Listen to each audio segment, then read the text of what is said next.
They didn't accuse him. They didn't raise their voices. They didn't tell him what they believed happened. They just asked him to talk. And sometimes, that's all it takes.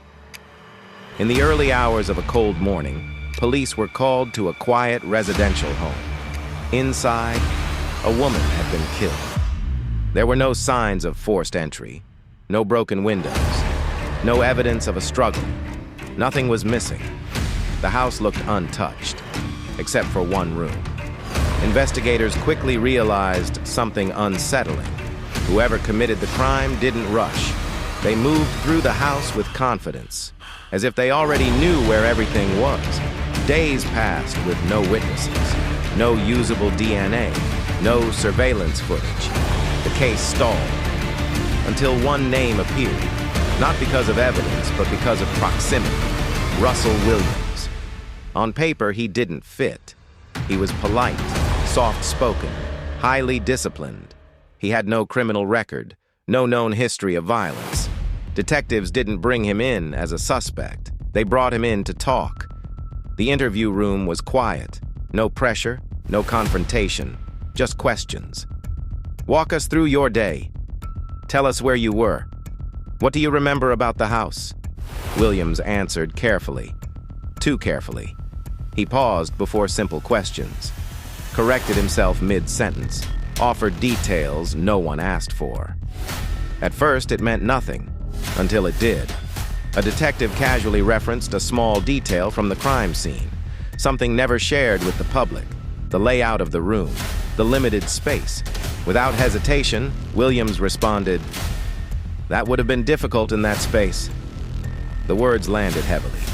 No one had mentioned the space. No one had described positioning. No one had explained how the body was found.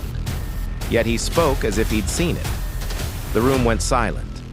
The detectives didn't react, didn't challenge him, didn't interrupt. They let him keep talking. Williams tried to correct himself, tried to reframe his answer, even laughed lightly, but it was too late. He had crossed a line without realizing it. From that moment on, the interview changed, not in tone, but in direction. The questions became more specific. The pauses grew longer. The answers revealed more than intended.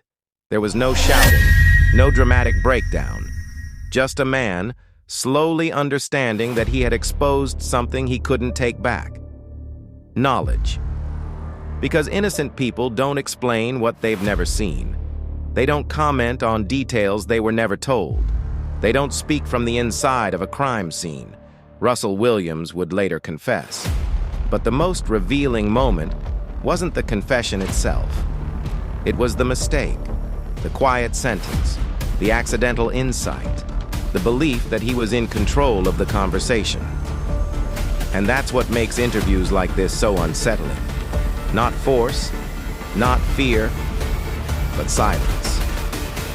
Because sometimes guilt doesn't scream, sometimes it just talks. If you found this story compelling, like the video and subscribe for more true crime stories told without exaggeration. Just facts, psychology, and the moments people didn't mean to reveal.